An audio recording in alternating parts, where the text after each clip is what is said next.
Hello, everyone, from wherever you're listening, and welcome to the first episode of the Maintenance Untangled podcast.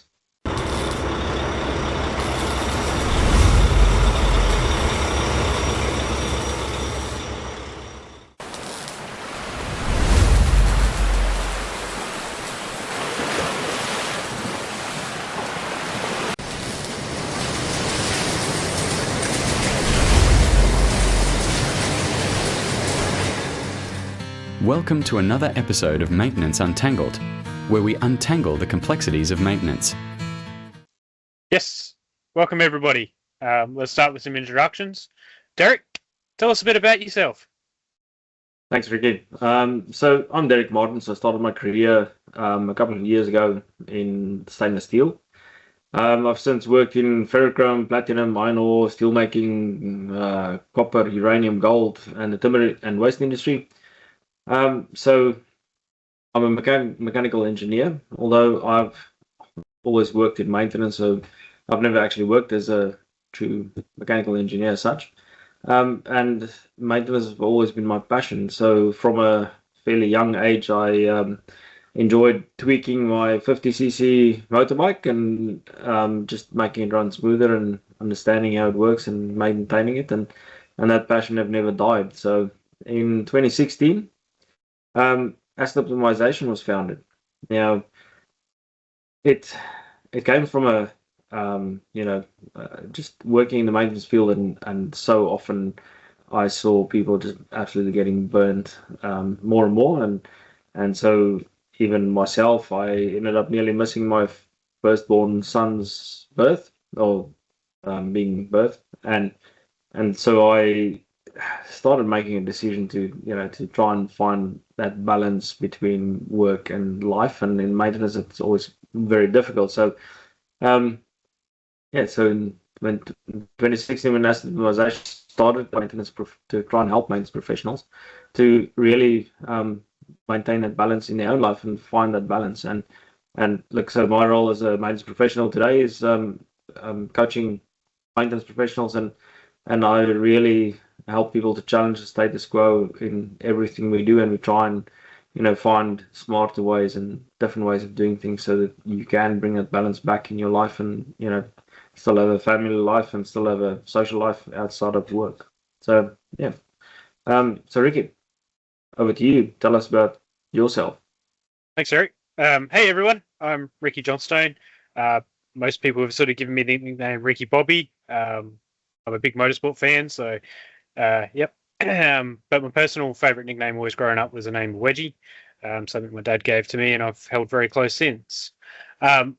Derick, I'm absolutely excited to be here, share my journey, especially around how data, systems, and people all come together to help drive results for a business.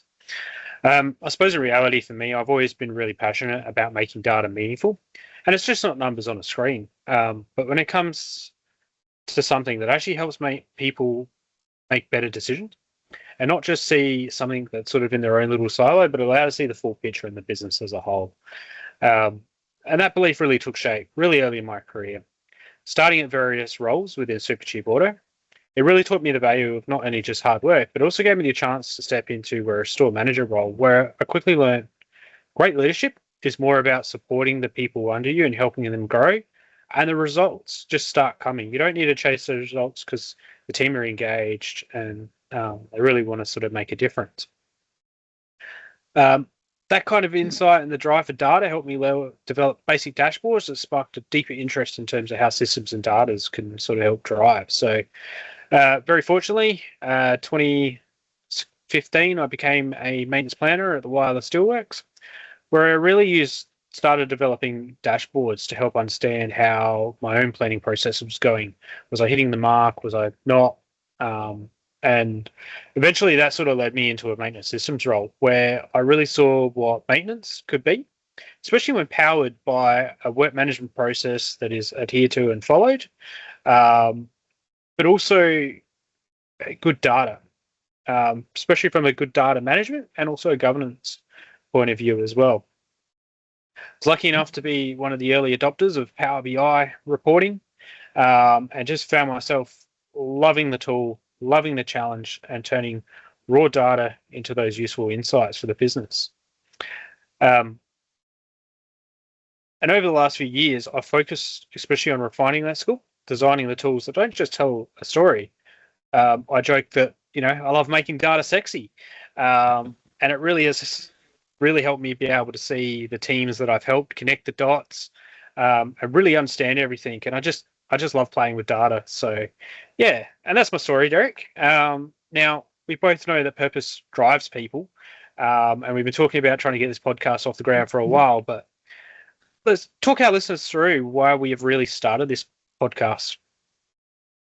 Thanks, Ricky. Great question. So, look, we've been involved in different aspects of maintenance over the last 20 plus years, and in my role as a maintenance and reliability coach in the last almost 10 years, I've realized that it might be valuable for other people to share some of our insights and our experience and share it with the listeners. And so the one thing we learned that there's so much that goes into maintenance, and it's not just about fixing stuff, and it's really it's this complex world of a whole lot of things, and so hence the title of Maintenance Untangled. So we really want to untangle the different facets and aspects of what makes a maintenance organization successful and great. Yeah, and it also involves untangling key elements like contractors, stores, procurement, and obviously contract management as a whole, both from the internal side of things as well within the plant. So which are all massively, deeply connected. You don't realize too much until you actually take that step back, like we were discussing the other day, Derick. Very good.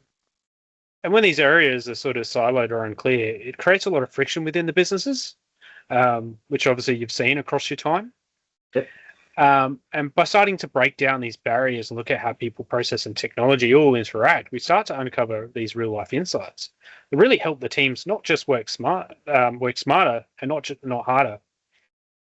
Very true, and I think so on that same note, I think it's again it goes back to trying to find that balance between helping everybody, but also everybody become efficient, and that's that's what this is all about. It's really using data, to your point, understanding your processes and measuring your process efficiency, and how do you actually do that in a real world where the next shining object has to happen tomorrow, and you've got all this pressure and plants breaking down, and really untangling that into how do you actually face this on a day-by-day basis. And so that's the aim of this, and that's what we really want to achieve. And that's kind of real value that we really want to bring to this, not just for maintenance, but also operations, and obviously really the focus is around the people. 100%.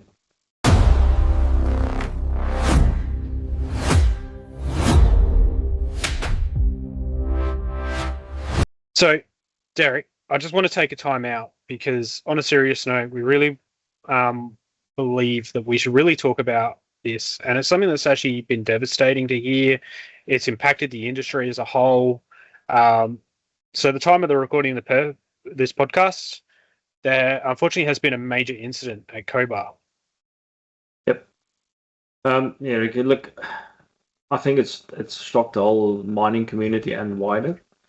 It was a double fatality in a mine, and look, our condolences go out to the people of Cobar and the people of the work crew and the families of the people that's been impacted. I still get the chills every time I hear about a fatality. I think it's never, it should never happen.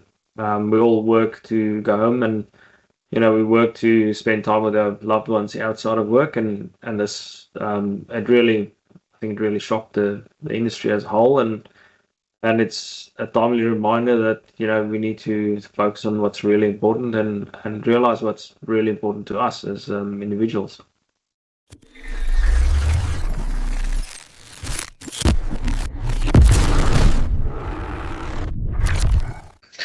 So, Derick, one thing we really wanted to bring this podcast was a technical discussion to this piece. Anything from using CMMS to Power BI to AI, which is a new buzzword at the moment floating around.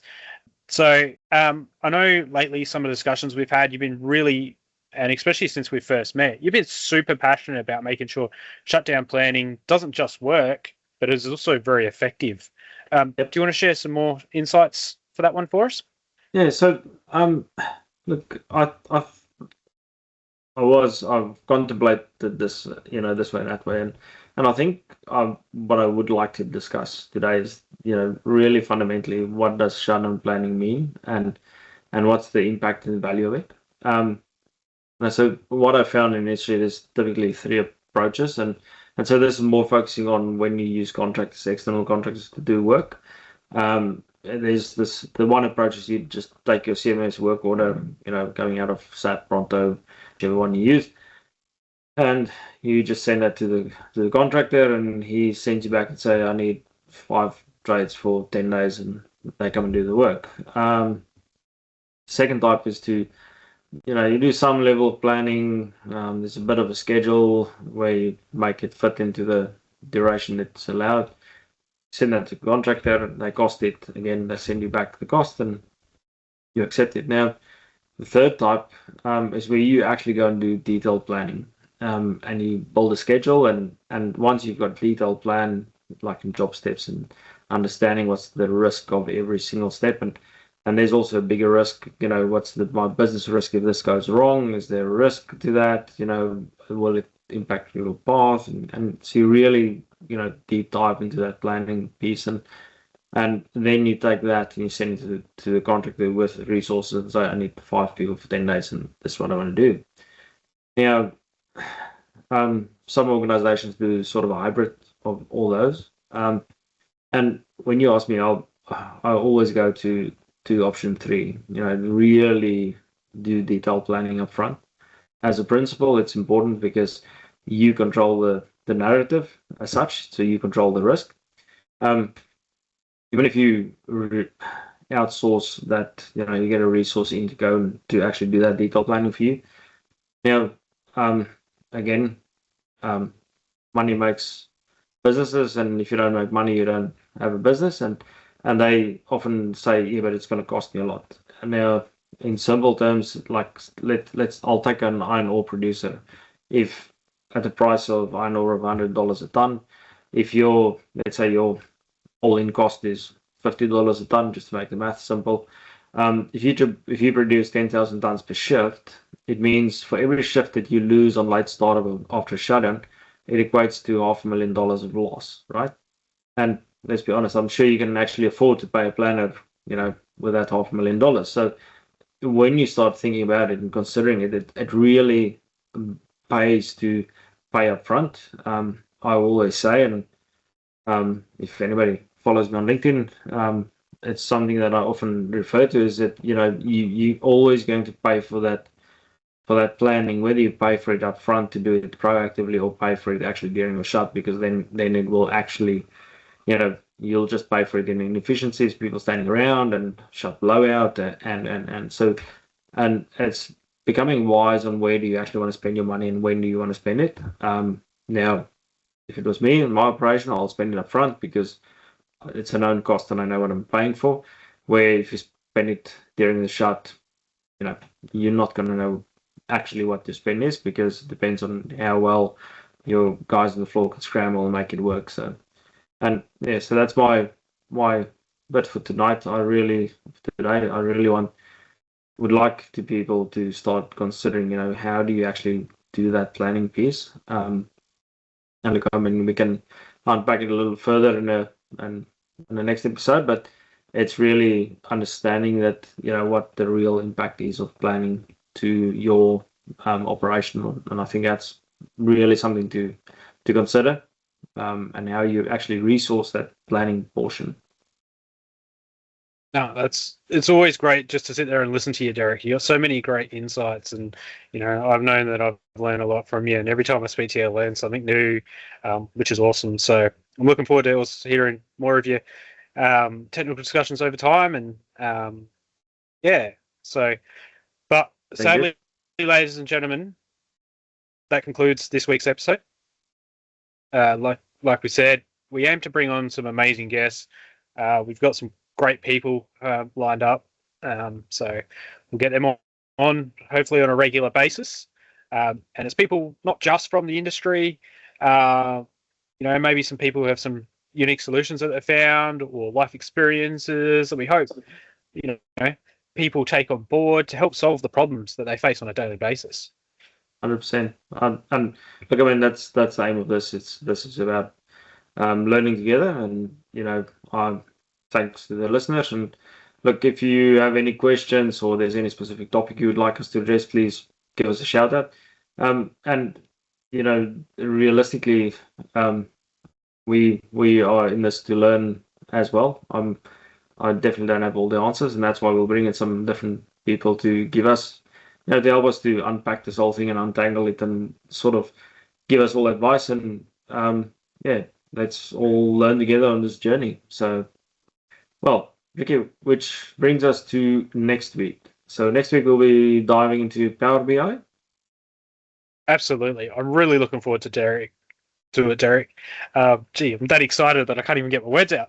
I've developed a report. I've been hanging to show you for a while, which you're aware. Obviously, a lot of it is demo data, but there's some really cool things that I really would like to share with you, to sort of also maybe share it with other people, give other people ideas that they're looking at, or potentially may have solution to a problem that are sort of coming. So, absolutely. Everyone listening, please like, share, on the various platforms that we have, share this with your colleagues, friends, and thanks everyone. Talk next week. Thank you very much. We'll see you all next week. Have a great week.